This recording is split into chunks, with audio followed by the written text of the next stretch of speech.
ಮಹಿಳೆಯರು ಭಾರತ ದೇಶದಲ್ಲಿ ಇನ್ನು ಕಣ್ಮುಚ್ಕೊಂಡು ಕುಂತಿಲ್ಲ. ನಮ್ಮ ತಾಯಂದ್ರು ನನ್ನ ಸೋದರಿಯರು ಅಂಬೇಡ್ಕರ್ ವಿರುದ್ಧ ಏನಾದ್ರೂ ಬಂದ್ರೆ ಅವ್ರಿಗೆ ನಾವು ಕೊಡುವಂತ ಕಾಣಿಕೆ ಏನಾದ್ರೂ ಇದ್ರೆ ಅದು ಈ ಪೊರಕೆ ಸೇವೆ ಅಂತ ಹೇಳಲಿಕ್ಕೆ ಇಷ್ಟಪಡ್ತಾ ಇದ್ದೀನಿ. ನೀವಾಗೆ ರಾಜೀನಾಮೆ ಕೊಟ್ರೆ ಸರಿ, ಇಲ್ಲ ಎಲ್ಲ ತಾಯಂದ್ರು ಸೇರಿ ಗುಡಿಸಿ ನಿಮ್ಮನ್ನ ಕಸದ ಡಬ್ಬೆಗೆ ಹಾಕೋದಂತೂ ಆದಷ್ಟು ಬೇಗ ಬರ್ತಾ ಇದೆ. ಅಂಬರೀಷ್ ಅವರೇ, ಈಗ ಸಾವಿರಾರು ವರ್ಷಗಳಿಂದ ನಮ್ಮನ್ನೆಲ್ಲರೂ ಕೂಡ ನೀವು ಮನವಾದಿಗಳು ದೇವರು ದಿಂಡ್ರಂತಂದೇಳಿ ನಮ್ಮನ್ನು ಯಾಮಾರಿಸಿದ್ರಿ. ಈಗ ನಾವು ಯಾರು ಯಾಮಾರಕ್ಕೆ ತಯಾರಿಲ್ಲ. ಯಾಕಂದರೆ ಅಂಬೇಡ್ಕರ್ ಇಡೀ ದೇಶದ ಜನರಿಗೆ, ಎಲ್ಲ ಜನರಿಗೆ ಸಂವಿಧಾನಬದ್ಧ ಹಕ್ಕು ಕೊಟ್ಟಿದ್ದಾರೆ, ಸಮಾನತೆ ಕೊಟ್ಟಿದ್ದಾರೆ. ಅವರು ನಮಗೆ ದೇವರು. ಹಾಗಾಗಿ ನಾವು ದೇವರಿಗಿಂತ ಹೆಚ್ಚಾಗಿ ಅಂಬೇಡ್ಕರ್ ಪ್ರೀತಿ ಮಾಡ್ತೀವಿ. ಇಂಥ ದೇಶದ್ರೋಹಿ ಅಮಿತ್ ಶಾವನ್ನ ಗಡೀಪಾರು ಮಾಡಿ ಅವನ ಮೇಲೆ ದೇಶದ್ರೋಹಿ ಕೇಸ್ ಹಾಕಿ ಅವನಿಗೆ ಚಪ್ಪಲಿ ಹಾರ ಹಾಕಿ ಇದು ಮಾಡ್ಬೇಕಂತೇಳಿ ಇವತ್ತಿನ ದಿನ ವಿಜಯನಗರ ಬಂದು, ನೀವೊಬ್ಬ ಗುಜರಿ ವ್ಯಾಪಾರಿ, ನೀವೊಬ್ಬ ಗುಂಡ, ನಿನ್ನ ಮೇಲೆ ಸಾಕಷ್ಟು ಕೇಸುಗಳನ್ನು ಇದ್ದು ನೀನು ಗಡೀಪಾರಾದಂಥ ಒಬ್ಬ ಅಮಿತ್ ಶಾ ಅವರು ತಾವು ಅಂಬೇಡ್ಕರ್ ಬಗ್ಗೆ ಮಾತನಾಡಕ್ಕೆ ನೀವು ನಾಲಾಯಕ್ ಅಂತ ಹೇಳ್ತೇನೆ ನಾನು ಈ ಸಂದರ್ಭದಲ್ಲಿ. ದಯಮಾಡಿ ಪ್ರಧಾನಮಂತ್ರಿಗಳೇ, ನೀವು ಕಣ್ಣು ಮುಚ್ಕೊಂಡು ಕೂತಿದ್ದೀರಾ, ಕಿವಿಯನ್ನ ನಿಮ್ಮ ಮುಚ್ಚಿದಾವೆ ಅನ್ಸುತ್ತೆ. ಕಿವಿಯನ್ನು ತೆರೆದು ಕಣ್ಣನ್ನು ತೆರೆದು ನೋಡಿ. ಏನಂದ್ರೆ ಬಾಬಾ ಸಾಹೇಬ್ ಅಂಬೇಡ್ಕರ್ ಇಂದನೇ ಈ ದೇಶವನ್ನ ನಾವು ಆಳ್ತಾ ಇರೋದು. ನಮ್ಮ ತಂದೆ ತಾಯಿಗಿಂತ ಹೆಚ್ಚಾಗಿ ನಮ್ಮ ತಂದೆ ತಾಯಿ ನನ್ನ ಈ ಜನ್ಮ ಭೂಮಿ ತಂದ್ರೆ ಬಾಬಾ ಸಾಹೇಬ್ ಅಂಬೇಡ್ಕರ್ ಅವರು.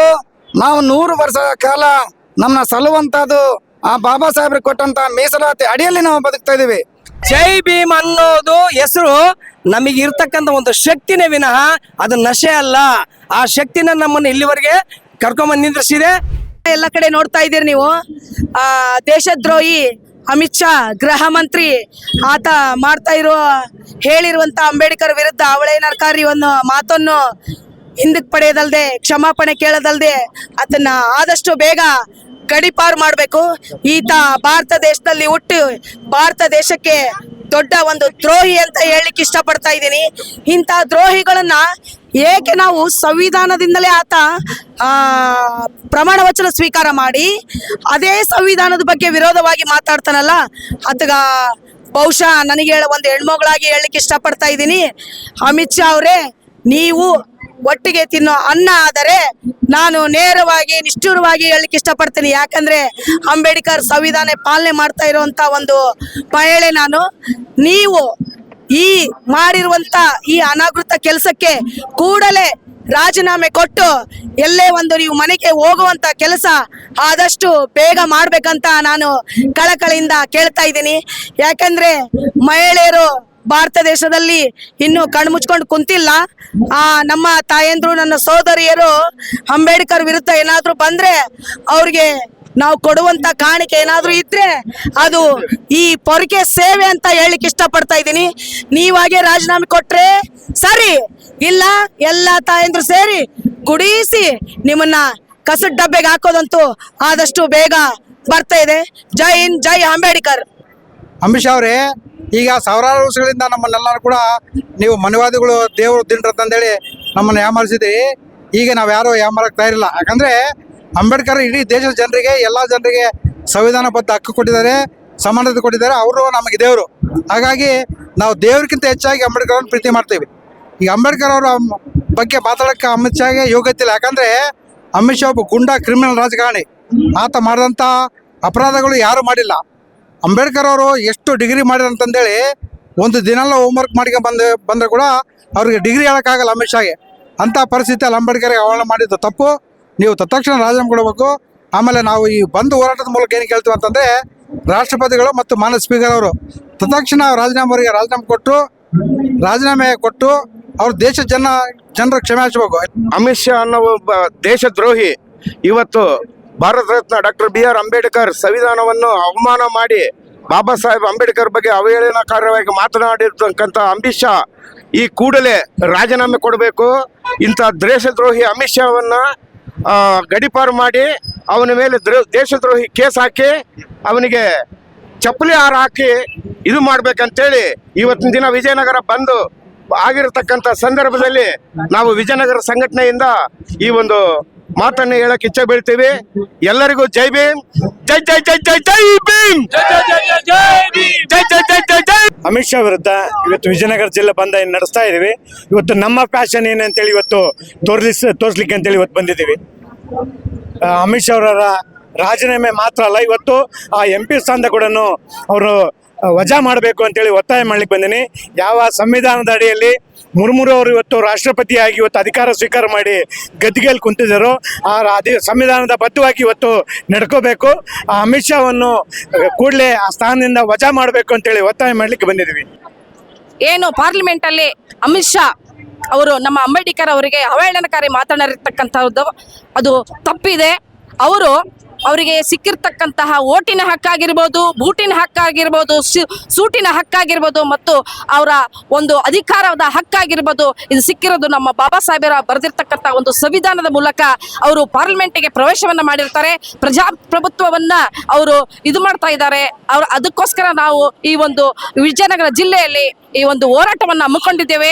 ದಯಮಾಡಿ ಪ್ರಧಾನಮಂತ್ರಿಗಳೇ, ನೀವು ಕಣ್ಣು ಮುಚ್ಕೊಂಡು ಕೂತಿದ್ದೀರಾ, ಕಿವಿಯನ್ನ ನಿಮ್ಮ ಮುಚ್ಚಿದಾವೆ ಅನ್ಸುತ್ತೆ, ಕಿವಿಯನ್ನು ತೆರೆದು ಕಣ್ಣನ್ನು ತೆರೆದು ನೋಡಿ. ಏನಂದ್ರೆ ಬಾಬಾ ಸಾಹೇಬ್ ಅಂಬೇಡ್ಕರ್ ಇಂದಾನೆ ಈ ದೇಶವನ್ನ ನಾವು ಆಳ್ತಾ ಇರೋದು. ಈ ದೇಶದ ಅಂಬೇಡ್ಕರ್ ಇಂದಾನೆ ಎಲ್ಲ ಒಂದು ಸರ್ವ ಜನಾಂಗೀಯ ಏನು ನಾವು ಈಗ ಪ್ರಜಾಸತ್ತಾತ್ಮಕವಾಗಿ ಜೀವನ ಮಾಡ್ತಾ ಇದ್ದೇವೆ ಅಂದ್ರೆ ಆ ಸಂವಿಧಾನದ ಮೂಲಕ ಅಂತ ಈ ಮೂಲಕ ಹೇಳ್ತಾ ಇದ್ದೀನಿ. ಅವರು ಈ ಒಂದು ಅಂಬೇಡ್ಕರ್ ಅನ್ನ ಅವಹೇಳನಕಾರಿ ಮಾತಾಡಿದರೆ ದಯಮಾಡಿ ಅವರು ಈ ಮೂಲಕ ರಾಜೀನಾಮೆಯನ್ನ ಕೊಡಬೇಕು. ಇಲ್ಲಪ್ಪ ಅಂದ್ರೆ ಅವ್ರನ್ನ ದೇಶ ಬಿಟ್ಟು ಹೋಗಲಾಡಿಸ್ಬೇಕು ಅಂತ ಹೇಳಿ. ಅಮಿತ್ ಶಾ ಅವರೇ, ತಾವು ಯಾವ ಸಂವಿಧಾನದಿಂದ ನೀವು ಅಲ್ಲಿ ಸಂಸತ್ ಭವನಕ್ಕೆ ಹೋಗಿದ್ರಿ? ತಾವು ಬಾಬಾ ಸಾಹೇಬರು ಅಂಬೇಡ್ಕರ್ ಅವರು ಬರೆದಂತ ಸಂವಿಧಾನ ಅಡಿಯಲ್ಲಿ ಹೆಸರು ಹೇಳಿಕೊಂಡು ತಾವು ಸಂಸತ್ ಭವನಕ್ಕೆ ಹೋಗಿ ನೀವೊಬ್ಬ ಗುಜರಿ ವ್ಯಾಪಾರಿ, ನೀವೊಬ್ಬ ಗುಂಡ, ನಿನ್ನ ಮೇಲೆ ಸಾಕಷ್ಟು ಕೇಸುಗಳನ್ನು ಇದ್ದು ನೀನು ಗಡಿಪಾರಾದಂತ ಒಬ್ಬ ಅಮಿತ್ ಶಾ ಅವರು ತಾವು ಅಂಬೇಡ್ಕರ್ ಬಗ್ಗೆ ಮಾತನಾಡಕ್ಕೆ ನೀವು ನಾಲಾಯಕ್ ಅಂತ ಹೇಳ್ತೇನೆ ನಾನು ಈ ಸಂದರ್ಭದಲ್ಲಿ. ಅಮಿತ್ ಶಾ ಅವರಿಗೆ, ಅಮಿತ್ ಶಾ ಅವರೇ, ತಾವು ಮಾತಾಡಬೇಕಾದ್ರೆ ಅಂಬೇಡ್ಕರ್ ಅಂಬೇಡ್ಕರ್ ಅಂಬೇಡ್ಕರ್ ಅನ್ಬೇಡ್ರಿ, ದೇವ್ರಂತ ಹೇಳಿದ್ರೆ ನೀವು ಸ್ವರ್ಗಕ್ಕೆ ಹೋಗ್ತೀರಿ ಅಂತ ಹೇಳ್ತಿದ್ರಿ. ಇದು ಎಲ್ಲ ನಿನ್ನ ಭ್ರಮೆ. ಇದು ನಮ್ಮ ದೇವರು ನಮ್ಮ ಮನಸ್ಸಿನಲ್ಲಿ ಇರ್ತಾರೆ. ನಮ್ಮ ತಂದೆ ತಾಯಿಗಿಂತ ಹೆಚ್ಚಾಗಿ ನಮ್ಮ ತಂದೆ ತಾಯಿ ನನ್ನ ಈ ಜನ್ಮ ಭೂಮಿ ತಂದ್ರೆ ಬಾಬಾ ಸಾಹೇಬ್ ಅಂಬೇಡ್ಕರ್ ಅವರು ನಾವು 100 ವರ್ಷದ ಕಾಲ ನಮ್ಮನ್ನ ಸಲುವಂತದ್ದು ಆ ಬಾಬಾ ಸಾಹೇಬ್ರಿಗೆ ಕೊಟ್ಟಂತ ಮೀಸಲಾತಿ ಅಡಿಯಲ್ಲಿ ನಾವು ಬದುಕ್ತಾ ಇದೀವಿ. ಹಾಗಾಗಿ ಬಾಬಾ ಸಾಹೇಬ್ ಅಂಬೇಡ್ಕರ್ ಬಗ್ಗೆ ಅದು ಯಾವುದೇ ಪಕ್ಷದವ್ರು ಇರ್ಬೇಕು, ಅದು ಯಾವುದೇ ಮುಖಂಡರಿರ್ಬೋದು, ಮಾತಾಡುವಾಗ ತಾವು ಪ್ರಜ್ಞೆಯಿಂದ ಮಾತಾಡಬೇಕು. ಪ್ರಜ್ಞೆ ಬಿಟ್ಟು ಮಾತಾಡಿದ್ರೆ ಇದೇ ರೀತಿ ರಾಜ್ಯಾದ್ಯಂತ ನಾವು ಉಗ್ರ ಹೋರಾಟ ಮಾಡ್ತಾ ಇದೀವಿ. ಯಾವುದೇ ವ್ಯಕ್ತಿ ಮಾತಾಡ್ಬೇಕಾದ್ರೆ ಬಾಬಾ ಸಾಹೇಬ್ ಅಂಬೇಡ್ಕರ್ ಬಗ್ಗೆ, ನಮ್ಮ ತಂದೆ ತಾಯಿ ಬಗ್ಗೆ ಅವಮಾನ ಮಾಡಿದಂತದ್ದಾಗುತ್ತೆ. ಸಮಿತಿ ವತಿಯಿಂದ ಒಂದು ನಮ್ಮ ಬೇಡಿಕೆ ಇದೆ. ತಕ್ಷಣ ಅವ್ರಿಗೆ ಕೇಂದ್ರ ಮಂತ್ರಿಯಿಂದ ರಾಜೀನಾಮೆ ಪಡಿಬೇಕು, ಮತ್ತೆ ಅವರು ಏನು ಸಂಸದಿದಾರ ಅವ್ರಿಗೆ ಅನರ್ಹಗೊಳಿಸ್ಬೇಕಂತೇಳಿ ನಮ್ಮ ವಿಜಯನಗರ ಜಿಲ್ಲಾ ಸಂರಕ್ಷಣಾ ಸಮಿತಿ ವತಿಯಿಂದ ಒತ್ತಾಯ ಇದೆ. ಯಾಕಂದ್ರೆ ಏನು ಅಮಿತ್ ಶಾ ಅವರು ಹೇಳಿದ್ದು ನಮ್ಮ ಡಾಕ್ಟರ್ BR ಅಂಬೇಡ್ಕರ್ ಇದು ನಮ್ಮ ಸಂವಿಧಾನ, ನಮ್ಮ ದೇಶದ ಸಂವಿಧಾನ, ನಾವು ಇದು ಸಹಿಸಕ್ಕ ಆಗಂಗಿಲ್ಲ. ಅದಕ್ಕೆ ಹಂಗಾಗಿ ತಕ್ಷಣ ಅವರು ಕ್ಷಮೆ ಕೇಳಬೇಕು, ಮತ್ತೆ ಅವ್ರಿಗೆ ಐತಲ್ಲ ವಜಾಗೊಳಿಸ್ಬೇಕಂತೇಳಿ ನಾವು ಒತ್ತಾಯ ಮಾಡ್ತೀವಿ. ಇವತ್ತು ದೇವ್ರ ಹೆಸರನ್ನ ಎತ್ಕೊಂಡ್ರೆ 7 ಜನ್ಮದಲ್ಲಿ ಪುಣ್ಯ ಬರ್ತೈತೆ ಅನ್ನೋದಾದ್ರೆ, ನಿಮ್ಮ ರಾಮನಿಗೆ ಜನ್ಮ ಕೊಟ್ಟರೆ ದಲಿತರು. ಇವತ್ತು ದಲಿತರಿಂದ ನಿಮ್ಮ ರಾಮನಿಗೆ ಜನ್ಮಸ್ಥಾನ ಸಿಕ್ಕಿದೆ. ಅಯೋಧ್ಯೆಯಲ್ಲಿ ನೀವು ಪ್ರತಿಷ್ಠಾಪನೆ ಮಾಡಿದ ಮಾತ್ರಕ್ಕೆ ದೇವ್ರ ಸೃಷ್ಟಿ ಆಗಿಲ್ಲ. ವರ್ಷಗಳಿಂದ ವಾಲ್ಮೀಕಿ ಅವರೇ ರಾಮನಿಗೆ ಜನ್ಮ ಕೊಟ್ಟಂತ ಭೂಮಿ ಇದು ಆಗಿದೆ. ದಲಿತರ ಬಗ್ಗೆ, OBC ಬಗ್ಗೆ, SC STಗಳ ಬಗ್ಗೆ, ಅಂಬೇಡ್ಕರ್ ಬಗ್ಗೆ ಏನಾದ್ರೂ ಕೀಳದಾಗಿ ಮಾತಾಡೋದಾದ್ರೆ ದೇಶನೇ ಹತ್ಕೊಂಡು ಉರಿಯುವಂತ ರೀತಿಯಲ್ಲಿ ನಾವು ಹೋರಾಟ ಮಾಡ್ತೀವಿ ಅಂತಂದೇಳಿ ಈ ಮೂಲಕ ಎಚ್ಚರಿಕೆ ಕೊಡ್ತಾ ಇದೀವಿ. ಜೈ ಭೀಮ್ ಅನ್ನೋದು ಹೆಸರು ನಮಗೆ ಇರ್ತಕ್ಕಂಥ ಒಂದು ಶಕ್ತಿನೇ ವಿನಃ ಅದು ನಶೆ ಅಲ್ಲ. ಆ ಶಕ್ತಿನ ನಮ್ಮನ್ನು ಇಲ್ಲಿವರೆಗೆ ಕರ್ಕೊಂಬಂದು ನಿಂದ್ರಿಸಿದೆ.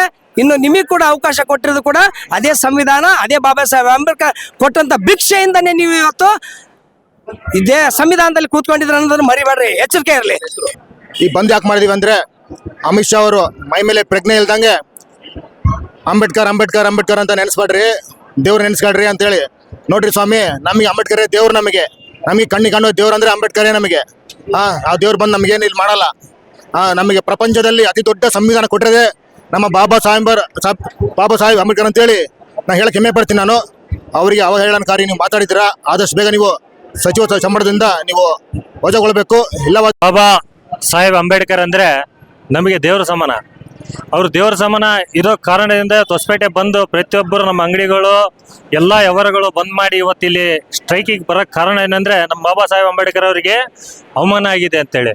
ಇವತ್ತು ಅಮಿತ್ ಶಾ ಆಗಿರ್ಲಿ, ನರೇಂದ್ರ ಮೋದಿ ಆಗಿರ್ಲಿ, ಪ್ರತಿಯೊಬ್ಬ MLAಗಳಾಗಿರ್ಲಿ, MP ಗಳಾಗಿರ್ಲಿ, ಇವತ್ತು ಜನಪ್ರತಿನಿಧಿಗಳು ಯಾರೇ ಆಗಿರ್ಲಿ, ನೌಕರರಾಗಿರ್ಲಿ, ಬಾಬಾ ಸಾಹೇಬ್ ಅಂಬೇಡ್ಕರ್ ಅವರು ಸಂವಿಧಾನ ಬರೆದು ಕೊಟ್ಟ ಭಿಕ್ಷೆಯಿಂದ ಇವತ್ತು ಆ ಸ್ಥಾನಮಾನದಲ್ಲಿ ಅವ್ರು ಇರೋದು. ಹಂಗಾಗಿ ಅಂತ ಒಂದು ದೇವರನ್ನ ಇವ್ರು ಅವಮಾನ ಮಾಡ್ತಾರಂದ್ರೆ ನರೇಂದ್ರ ಮೋದಿ ಆಗಿರ್ಲಿ, ಅಮಿತ್ ಶಾ ಆಗಿರ್ಲಿ, ಪ್ರತಿಯೊಬ್ಬ ಸಂವಿಧಾನ ವಿರೋಧಿ ಯಾರು ವಿರೋಧ ಮಾಡ್ತಾರೋ ಈ ಮುಂದಿನ ದಿನಗಳಲ್ಲಿ ರಾಜಕೀಯದಿಂದ ಆಗಲಿ ಅವರ ವೃತ್ತಿಯಿಂದಾಗಲಿ ಸರ್ವನಾಶ ಬಾಬಾ ಸಾಹೇಬ್ ಅಂಬೇಡ್ಕರ್ ಅವರ ಬಗ್ಗೆ ಅವಹೇಳನಕಾರಿ ಹೇಳಿರುವ ಒಂದು ಅಮಿತ್ ಶಾ, ಕೇಂದ್ರ ಸಚಿವರಾದಂತಹ ಬಿಜೆಪಿ ಪಕ್ಷದಲ್ಲಿರುವಂತಹ ಒಂದು ಅಮಿತ್ ಶಾ ಅವರ ಬಗ್ಗೆ ಒಂದು ಉಗ್ರವಾದ ಹೋರಾಟವನ್ನೇ ಹಮ್ಮಿಕೊಂಡಿದ್ದಾರೆ. ಜೈ ಭೀಮ್ ಸಂಘಟನೆಯವರ ಅಧ್ಯಕ್ಷರಿಗೆ ಮಾತಾಡೋಣ, ಏನ್ ಹೇಳ್ತಾರೆ ಅಂತ. ಏನ್ ಸರಿ ಇವತ್ತು ಏನು ಒಂದು 70 ದೇಶದ ಸಂವಿಧಾನಗಳನ್ನ ಅಧ್ಯಯನ ಮಾಡಿ ಇಡೀ ಪ್ರಪಂಚದಲ್ಲಿ ಇದುವರೆಗೂ ಕೂಡ ಯಾರು ಓದಲಿಕ್ಕೆ ಆಗದೆ ರೀತಿಯಲ್ಲಿ ಅಧ್ಯಯನ ಮಾಡಿ ಅಭ್ಯಾಸ ಮಾಡಿರ್ತಕ್ಕಂಥ ಮಹಾ ವಿದ್ವಾಂಸರು ರಚಿಸಿಕೊಟ್ಟಿರ್ತಕ್ಕಂತಹ ಸಂವಿಧಾನ ಶಿಲ್ಪಿ ಅಂಬೇಡ್ಕರ್ ಹೆಸರು ಹೇಳಿದ್ರೆ ಇನ್ಯಾರು ಹೆಸರು ಹೇಳ್ಬೇಕು?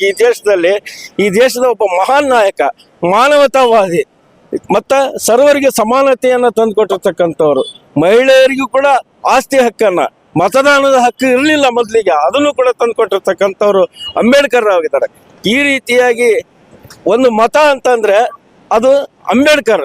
ಇಲ್ಲಿ ನಾವೆಲ್ಲರೂ ಅಂಬೇಡ್ಕರ್ ತಂದು ಕೊಟ್ಟಿರ್ತಕ್ಕಂಥ ಮತವನ್ನು ಹಾಕ್ತಿವಂತ ಅಂತಂದ್ರೆ ನಾವೆಲ್ಲರೂ ಅಂಬೇಡ್ಕರ್ ಆಗಿರ್ತಕ್ಕಂಥ ಅಂಬೇಡ್ಕರ್ ಹೆಸರಿಗೆ ಮಸಿ ಬೆಳೀತಕ್ಕಂಥ ಕೆಲಸವನ್ನ ಕೇಂದ್ರ ಸರ್ಕಾರ ಮಾಡಲಿಕ್ಕೆ ಸದಾ ಮುಂಚೂಣಿಯಲ್ಲಿದೆ.